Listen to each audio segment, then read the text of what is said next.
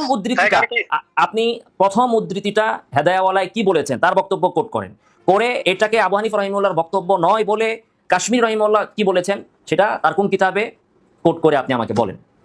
জি শাইখ, আপনি যে কথা বললেন যে কওমি মাদ্রাসা আপনি পড়েছেন, আপনি অন্য প্রসঙ্গে যাচ্ছেন কেন? আপনি 5টা বক্তব্য আইনা দিলেন, পৃষ্ঠা নাম্বার নাই, খণ্ড নাম্বার নাই, আগা নাই, মাথা নাই, ক্যাডাইডারে বলছে যে আবু হানিফার বক্তব্য না সেটাও নাই। আপনি হেদায়া পড়ছেন কিনা, ওই মাদ্রাসা হেদায়া কেমনে পড়ায়, আপনি এগুলো নিয়ে গেছেন কেন? আপনার যে প্রশ্ন করেছি সেটার উত্তর আপনি দেন। আপনার তো এই বিষয় না যে আমি হেদায়া পড়ছি কি পড়ি না, সেটা তো আপনার বিষয় না। আমি হেদায়া কি পড়ছি কি পড়ি না নেটে সার্চ দিবেন, আমি আমার দিয়ে দিব আপনাকে, প্রবেশপত্র নাম্বার দিয়ে দিব। আমি হেদায়াতে কয় নাম্বার পাইছিলাম কইরা সেটা আপনি ফাঁকের ইয়াতে গেলে আপনি পাবেন। না আমি তো আপনার নাম্বার চাচ্ছি না, আমি চাচ্ছি যে আসলে হেদায়া আপনি যে উদ্ধৃতিগুলো চাচ্ছেন আপনার কাছে হেদায়া আছে? তো হেদায়া এখন কি আপনার সামনে আছে? এই যে দেখাবো, ভিডিও কল দেন তাহলে দেখাই আমার সামনে হেদায়া আছে কি নাই। না যদি থাকে তাহলে আপনি বসেন, আমি 5 মিনিট পরে আমি হেদায়া থেকে উদ্ধৃতিগুলো দিচ্ছি। ও আচ্ছা, 5 মিনিট পরে না? যেহেতু আপনার কাছে হেদায়া আছে তো এই যে আছে, এই তো আছে আমার কাছে হেদায়া। কত খণ্ড? হ্যাঁ 4 খণ্ডই আছে আমার কাছে, এখানে 2 খণ্ড আছে, তারপরে আলমারিতে 2 খণ্ড, সব 4 খণ্ড আছে। কয়েক সেট আছে, আপনার লাগলে বলেন কুরিয়ারে পাঠিয়ে দিব আপনারে। কয়েক সেট আছে আমার কাছে। না শুধু হেদায়া না, হেদায়া থাকবে কেন? শুধু হেদায়ার ব্যাখ্যা গ্রন্থ, বেনায়া, ফাতুল কাদির সব আছে আমার কাছে। জি আমি আর ভাই থাকা বা না থাকার সমস্যা কি? মাকতাবাতু শামিলা থেকে 1 মিনিটে সার্চ দিলে হেদায়া বের হয়ে যাবে। তো আমার কাছে যদি কপি নাও থাকে সমস্যা তো না। এখন আপনি বলেন যে হেদায়াওয়ালা এখানে কি বক্তব্য দিয়েছেন, আবু হানিফার বিষয়ে উনি কি বলেছেন, আর এটাকে কাশ্মীরি রহিমাহুল্লাহ কি বলে প্রত্যাখ্যান করেছেন বা এটাকে জাল বলছেন। কাশ্মীরি এটাকে জাল বলছেন কোন কিতাবে কিভাবে সেটা বলেন। জি, তাহলে আপনি 5 মিনিট ওয়েট করেন, আমি আমার হেদায়ের গ্রন্থগুলো দিচ্ছি যেহেতু আপনার সাথে আছে, আপনি এগুলো একটু দেখেন। শুধু তো এগুলো দেখলে হবে না, বাকি কাশ্মীরি এটারে কোথায় বলছে যে জাল সেটা তো বলতে হবে। কোনটাই জানেন না? আমি সবই জানি, কিন্তু আমি আপনাকে দিচ্ছি, আপনি এগুলো একটু দেখেন, তদন্ত করে দেখেন। না আমি দেখব কেন? আপনি বলে দিলেই হয় এখন। না ভাই, আমি আপনাকে একটা কথা বলি, আপনি মুফতি মারুফ কাসেমির সাথে একটা চ্যালেঞ্জ করছিলেন তাই না? আবার মারুফ কাসেমি থেকে গেছেন কেন ভাই?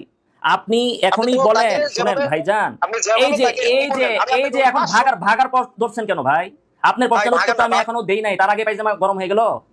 আপনার প্রশ্নের আপনি না বললেন যে আপনি কোনো মাযহাব মানেন না, এখন সালাফি। আগে তো স্বীকার করেন না যে আপনি সালাফি শুরুতে, এখন স্বীকার যাচ্ছেন কেন ভাই? আপনি তো পড়ালেখা করেছেন, বুঝেন না? গাছ খায় পড়ালেখা করেছেন। এই জন্যই তো হেদায়ার বক্তব্য কোন কিতাবে কোন খণ্ডে আছে, তারপরে কোন পৃষ্ঠায় আছে, হেদায়া কিতাবের বক্তব্য কইতে পারেন না। কাশ্মীরি কোন জায়গায় এটা মওযু কইছে ওইটা বলতে পারেন না। এখন আপনার প্রশ্নের উত্তর নেন, ঠিক আছে ভাই? 5 মিনিট পরে আপনি 5 মিনিট পরে আবার কল দিন, সমস্যা নেই। আপনি আমাকে বললেন, আপনি এখন আপনার প্রশ্নের উত্তর দেন। আপনি প্রশ্নের উত্তর নেন, ঠিক আছে? হেদায়া কিতাবে আপনার প্রশ্নের উত্তর আপনি আগে নেন। আপনি না আগে বলেন যাচাই বাছাই করার জন্য আপনি আমার কাছে ফোন দিবেন, জানতে চান, এখন জানেন। আপনাকে আমি বলতেছি শুনেন, হেদায়া কিতাব, বেনায়া কিতাব, হেদায়া বা হানাফি মাযহাবের যত কিতাব আছে সমস্ত কিতাবে এগুলো হানাফি ইমামের আবু হানিফার বক্তব্য, এটা আমরা কিভাবে বুঝলাম? যাচাই করার পদ্ধতি কি এটা আপনার জানা আছে? কি পদ্ধতি বলেন তো? হেদায়া কিতাবে বললো ক্বালা আবু হানিফা, তো যাচাই করার পদ্ধতি কি এটা বলেন আপনি। কেমনে আমি বুঝবো যে আবু হানিফার বক্তব্য কিনা? আপনি তো হেদায়া সম্পর্কে বললেন যে আমার কোনো ধারণাই নাই, তো আপনার তো অনেক ধারণা। বলেন তো যে ফতোয়ায়ে শামিতে বললো যে এটা আবু হানিফা রাহিমাহুল্লাহ বলছেন, তো এটাকে সহিহ বলার এই কি পদ্ধতি? আর জাল বললেও জাল বলার পদ্ধতিটা কি সেটা বলেন তো আপনি যে বলবেন হেদায়ার এই বক্তব্যটা জাল, এটার সূত্র কি আপনার কাছে? আর সহিহ বলবো যে আমি, এটা বলার পদ্ধতি কি আপনি বলেন তো?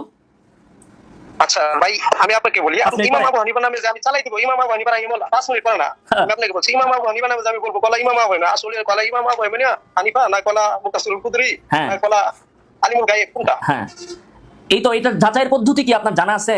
না থাকলে আমি বলবো আপনাকে, সমস্যা নাই। জানেন আপনি? জি বলেন পদ্ধতি কি? আপনি যদি সহি বলেন তাহলে তো এটা মানদণ্ড থাকতে হবে, আর যদি বলেন জাল সেটাও তো মানদণ্ড থাকতে হবে। মানদণ্ডটা কি সেটা আপনি বলেন, তারপরে আপনি না জানলে আমি এখনই বলবো আপনাকে, সমস্যা নাই ভাই, বলতে সমস্যা নাই, বলেন। আপনার জানা আছে? জি হ্যাঁ অবশ্যই বলেন। আমি আপনাকে এটা থেকে কিছু উদ্ধৃতি দিচ্ছি, আপনি এগুলো নোট করেন। ভাই এখন আপনাকে আমি যে প্রশ্ন করেছি আপনি সেটা আগে উত্তর দেন। সেটা হচ্ছে হেদায়ার বক্তব্য বা ফিকি হানাফির কোনো কিতাবের বক্তব্য আবু হানিফা রাহিমাহুল্লাহর সাথে যদি নিসবত করে এটা আবু হানিফার বক্তব্য, তাহলে সেটা কি আসলে আবু হানিফার বক্তব্য কিনা, সহি কিনা বা জাল কিনা, সহি হোক জাল হোক, সেটা যে আমি বলবো সহি বা সহি বলবো জাল, এটা মানদণ্ড কি? কেমনে আমি বলবো এটা সহি আর কেমনে আমি বলবো এটা জাল? প্রশ্ন বুঝছেন না? প্রশ্নের মাথার উপর দিয়ে গেছে। না না, প্রশ্ন আপনি যেটা করেছেন কেমনে বুঝবো কোনটা জাল এবং কোনটা সহি, এটা আপনি বলতে চাচ্ছেন যে আমি কিভাবে বুঝবো এটা জাল না সহি, তাই না? জি। এখন এটা যদি আপনি না বুঝেন তাহলে আপনি কেমন দিন প্রচার করেন, এবারও বুঝেন না আপনি? আপনাকে আমি প্রশ্ন করেছি, কাইন্ডলি আপনি উত্তর দেন, আর না উত্তর জানলে আপনি বলেন, আমি আপনাকে তো উত্তর দিব বলছি, তখন আপনি বুঝবেন আমি জানি কি জানি না। প্রশ্ন কয় প্রকার আপনি জানেন? প্রশ্ন কয় প্রকার? একটা হচ্ছে সুয়ালে তাকরির, প্রশ্ন শুধু জানার জন্য হয় না, আমি আপনাকে জানার জন্য প্রশ্ন করি নাই, এটা আমি জানি। সোয়াল কখনো হয় তাকরিরের জন্য, কখনো হয় ইনকারের জন্য, কখনো হয় তাওবিখের জন্য, কখনো হয় ধমকের জন্য। প্রশ্ন অনেক প্রকার আছে। আল্লাহ তাআলা কোরআনে বারবার জিজ্ঞাসা করে আফালা তাকিলুন, তোমরা কি জানো না? কে আমি জানি না জানি আল্লাহ জানে না? কাফেররা জানে কি জানে আল্লাহ জানে না? তো আল্লাহ জিজ্ঞাসা কেন আফালা তাকিলুন? আল্লাহ কেন প্রশ্ন করে? আল্লাহ কি চারা? তো প্রশ্ন তো বহুত প্রকার আছে, আপনি তো জানেন না, বলেছেন প্রশ্ন মাত্র এক প্রকার। আমি আপনাকে প্রশ্ন করছি মানে আমি জানি না, বিষয়টা তো এমন নয়। প্রশ্নের আরো প্রকার আছে। এখন আপনি এই বিষয়টার উত্তর এড়ায় যাচ্ছেন কেন? কোনো একটা কথা তো উত্তর আপনি দিতে পারেন নাই, কোন একটা কথার উত্তর দিতে পারেন নাই। আপনার কাছে প্রশ্ন হচ্ছে আমার এইটা যে হেদায়ের বক্তব্যকে আপনি যদি জাল বলেন কোন মানদণ্ডে জাল বলবেন, সহি যদি বলেন কোন মানদণ্ডে সহি বলবেন? জি, হেদায়া দেরায়া মুকাসসিরুল কুদরি এবং ফতোয়া আলমগীর এগুলোর যে মাসআলাগুলো কুরআন এবং সুন্নাহর সহি ইবারতের সাথে যদি সাংঘর্ষিক হয় তাহলে বাতিল। আপনার ক্ষেত্রে আপনারকে প্রশ্ন করা হয়েছে আবু হানিফার নামে তারা যে বক্তব্যগুলো বলছে এগুলো আসলে আবু হানিফার কিনা সেই নিয়ে আপনি কথা বলতেছেন। আপনি এখন কোরআন সুন্নাহয় চলে গেছেন কেন? সেটা তো আরেক প্রসঙ্গ। এটা হচ্ছে যে এটা তো আবু হানিফার ক্ষেত্রেও আসতে পারে যে আবু হানিফা যদি কোনো কিছু বলেন, আবু হানিফার বক্তব্যও তো অনেক সময় বাহ্যিকভাবে আপনার কাছে কোরআন সুন্নাহ বিরোধী মনে হতে পারে। সেটা তো আবু হানিফার ক্ষেত্রে হতে পারে, শাফিরও হতে পারে। সেইটা নিয়ে তো আপনি আমাকে প্রশ্ন করেন নাই। আপনি প্রশ্ন করেছেন, আমাদের আলোচনা চলছে কোনটা? হেদায়ার কিতাবে, হানাফি মাযহাবের কিতাবে, যেগুলো আবু হানিফার অনেক পরে লেখা হয়েছে, সেগুলো যে আবু হানিফার বক্তব্য এই বিষয় নিয়ে কথা, কোরআন সুন্নাহ নিয়ে তো কথা না। এখন এইটা আবু হানিফার বক্তব্য কিনা, এইটা কি জাল না সহি, এটা কি আবু হানিফার নামে ভুয়া কথা বলছে না আসলে আবু হানিফা এটা বলছেন, এইটা বুঝার মানদণ্ড সম্পর্কে আপনাকে প্রশ্ন করছি। আপনি যে প্রশ্ন তখন পর্যন্ত বুঝেন নাই, এটা তো উত্তরের দ্বারা প্রমাণিত হলো। এজন্য বলা হয়েছে আসওয়ালু নিসফুল ইলম, প্রশ্ন বোঝা হচ্ছে ইলমের অর্ধেক। আপনি তো প্রশ্নই বুঝেন নাই। আমি প্রশ্ন করছি, আপনি আলোচনা করতেছেন আবু হানিফার বক্তব্য নিয়ে, এখন আসছেন কোরআন সুন্নাহর বক্তব্য নিয়ে, কেমনে হইলো? আমি তো আপনাকে এই প্রশ্নই করেছি, আপনি তো বুঝতে পারতেছেন। আমি আপনাকে এই প্রশ্নই করছি যে হেদায়াত কি যে আলোচনাগুলো মাসআলাগুলো আছে ইমাম আবু হানিফার নামে চালানো হয়েছে, এটা ইমাম আবু হানিফার কল কিনা, এটা আমি আপনার কাছে জানতে চাচ্ছি। এইটাই তো আমি, হ্যাঁ, এই প্রশ্ন আপনি আমাকে করেছেন এবং এই নিয়ে আমরা আলোচনা করতেছি। তখন আপনি আমাকে বলছেন যে আমি হেদায়া পড়ি নাই, বুঝি নাই, হেদায়া সম্পর্কে আমার ধারণাই নাই। তখন আমি আপনাকে প্রশ্ন করেছি ভাইয়া, তখন আমি আপনাকে প্রশ্ন করেছি যে আপনি আপনার কাছে মানদণ্ড কি আছে, জানা আছে কিনা? জানা না থাকলে আপনি বলেন যে না আমার জানা নাই, আমি এখনই আপনাকে বলবো। এখনই অবশ্যই জানা আছে। আমি তাহলে বলেন, তাহলে বলেন, জানা থাকলে আপনি বলুন। আপনি জানা থাকলে বলেন। আমি তো আপনার ওই প্রশ্নের উত্তরটা আমি দিয়েছি। রাসূল সাল্লাল্লাহু আলাইহি ওয়াসাল্লামের 250 বছর পরে সহিহ বুখারী যদি লেখা হয় সেটা যদি আল্লাহ রাসূলের কিতাব হতে পারে। আবু হানিফা রাহিমাহুল্লাহর ওফাতের হাজার হাজার বছর পরেও আবু হানিফা রাহিমাহুল্লাহর বক্তব্য সংরক্ষিত থাকতে পারে।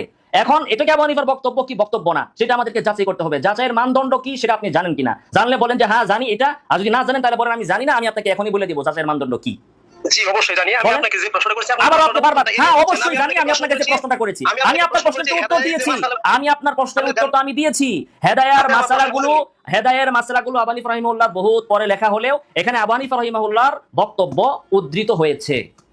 আমি আপনাকে যে প্রশ্নটা করেছি যে হেদায়াত এটা মাসআলাগুলো সঠিক আছে কিনা না অধিকাংশ বাতিল এবং গাল এবং জয়ীফ, এটা আপনাকে প্রশ্ন করেছি। প্রথমে ওই প্রশ্ন করছিলেন, পরে আপনি আমি বলছি আপনি পরে কল দিয়েন, পরে কল দিয়ে আপনি এই প্রশ্ন করেন নাই। এখন যে প্রশ্ন নিয়ে আলোচনা হচ্ছে সেটা হচ্ছে যেটা আবু হানিফার বক্তব্য কিনা সেটা নিয়ে আলোচনা। তো আপনি বলেন এটা মানদণ্ড আপনার জানা আছে কিনা?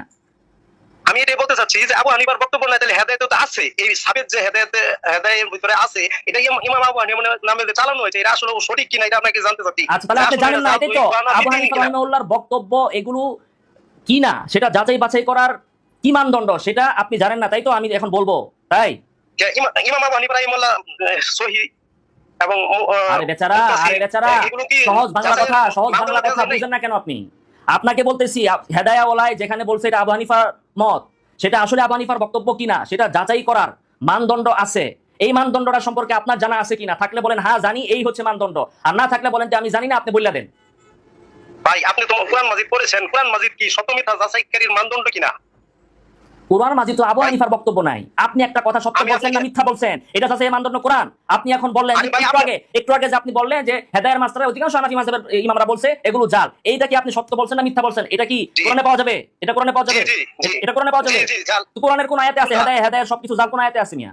ভাই আপনি প্রসঙ্গ এড়ান কেন? আপনাকে আমি যে প্রশ্ন করছি বাংলা বুঝেন না আপনি?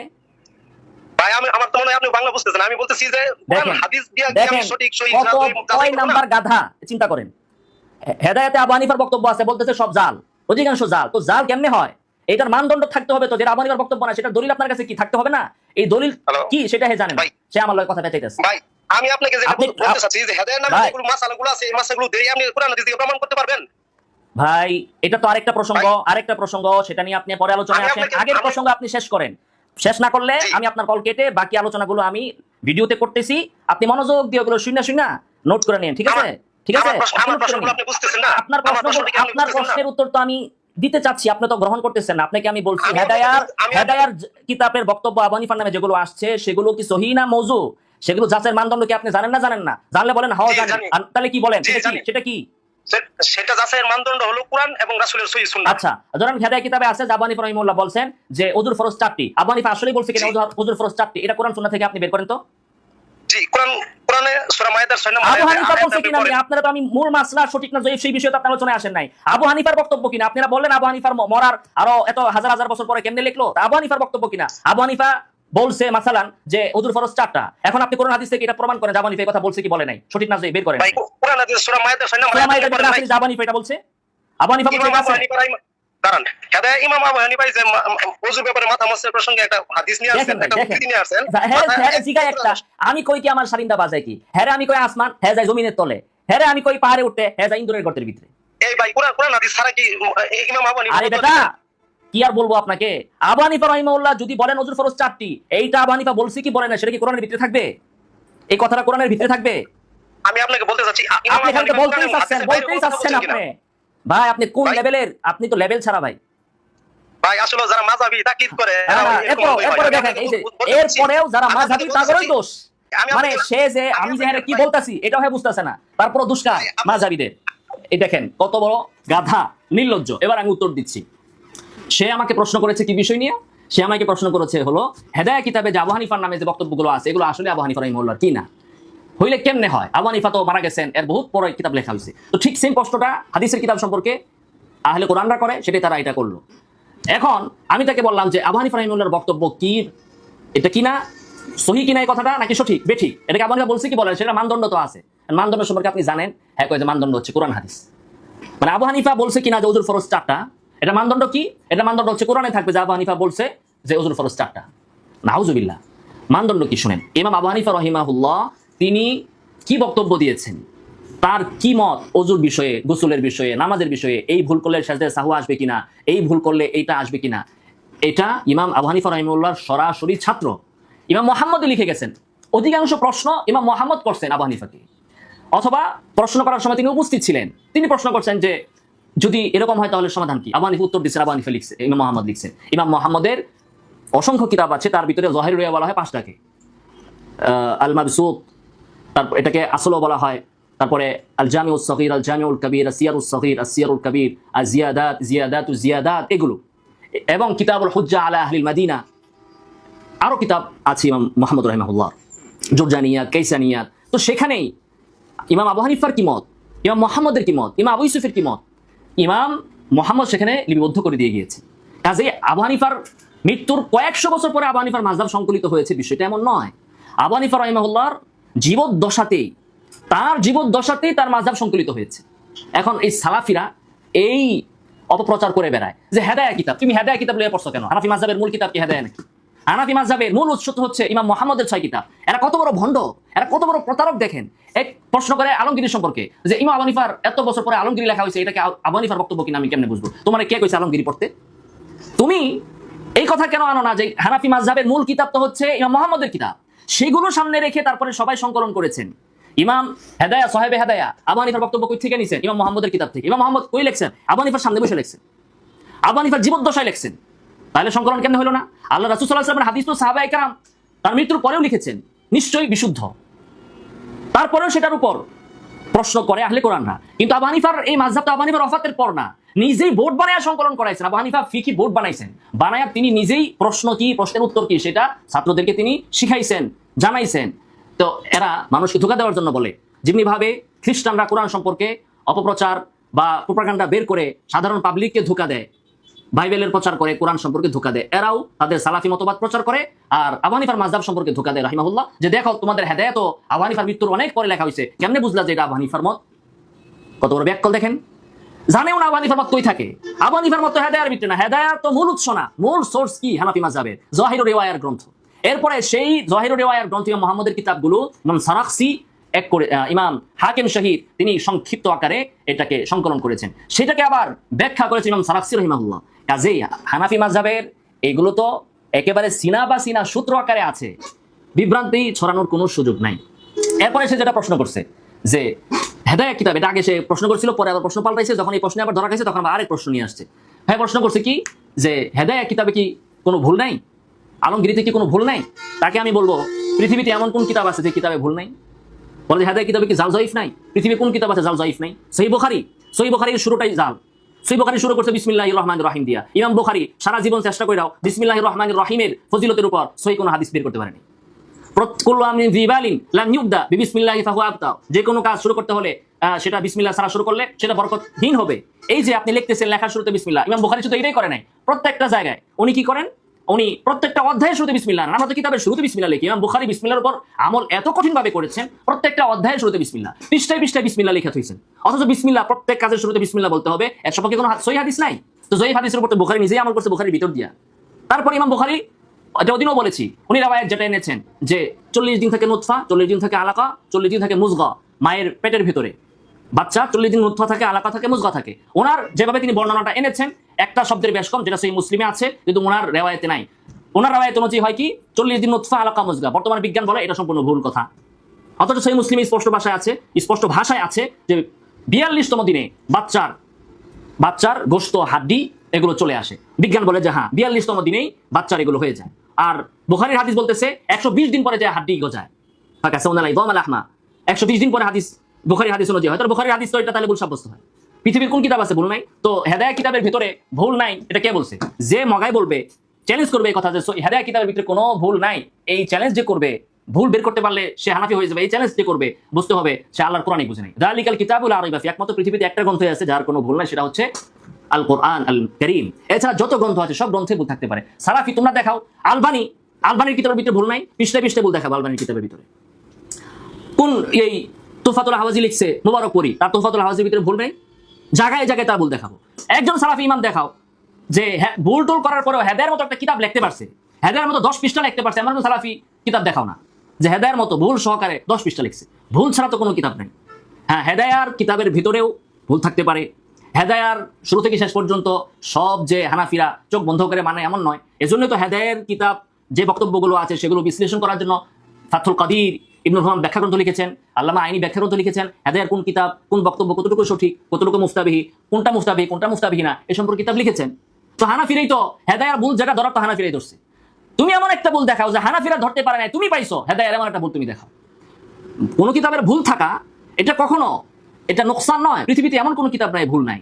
দেখাক, এই যে কি বললো আব্দুর রাজ্জাক বিন ইউসুফের বই নিয়ে আসো, লাইনে লাইনে ভুল ধরায় দেখাবো। মুজাফফর বিন মুহসিন যে নামাজের ভুল সম্পর্কে একটা কিতাব লিখছে, হ্যাঁ নামাজ, আল্লাহ রাসূল সাল্লাল্লাহু আলাইহি ওয়াসাল্লামের নামাজ, সেই ভুলের উপর আমার ছোট বোনের শ্বশুর দলিল সহ নামাজের মাসাইল শেখুল হাদিস মাওলানা আব্দুল মতিন সাহেব কিতাব লিখেছেন, তার কিতাবের পৃষ্ঠায় পৃষ্ঠায় ভুল উনি ধরায় দেখাইছেন। তো এরা নিজেদের ভুল ডাকার খবর নাই, তারা আসছে হেদায়া কিতাবের ভুল নিয়ে।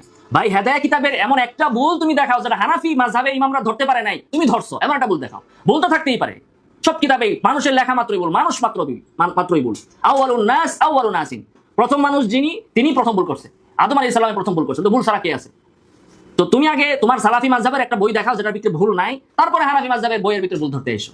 এই হচ্ছে জাহেল, এই হচ্ছে মূর্খতা। আমি প্রশ্নটা কি করেছি সে আমাকে যে বিষয় নিয়ে আলোচনা করতেছে যে আবু হানিফার বক্তব্য কিনা, আমি বলছি আবু হানিফার বক্তব্য কি বক্তব্য না, সেটা যাচাইয়ের সোর্সটা কি সেটা আপনি কি জানেন? জানলে বলেন, না জানলে বলেন জানি না, আমি বলে দিই। সে আমারে বলে যে সবকিছুর সোর্স হচ্ছে কোরআন এবং সুন্নাহ।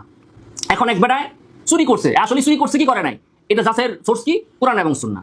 হ্যাঁ, তারপরে ধরেন আজকে অমুক জায়গায় আগুন লাগছে, এখন আগুন লাগছে কি লাগে নাই, সোর্স কি? কোরআন এবং সুন্নাহ। ধরেন রাস্তাঘাটে 5ই আগস্টে কে কারে হত্যা করছে, কে ব্যাংক লুট করছে, কে থানা ঘেরাও করছে, এটা যাচাইয়ের মাধ্যম কি? তো সবকিছু যাচাইয়ের মাধ্যম হলো কোরআন এবং সুন্নাহ। কত বড় গাধা!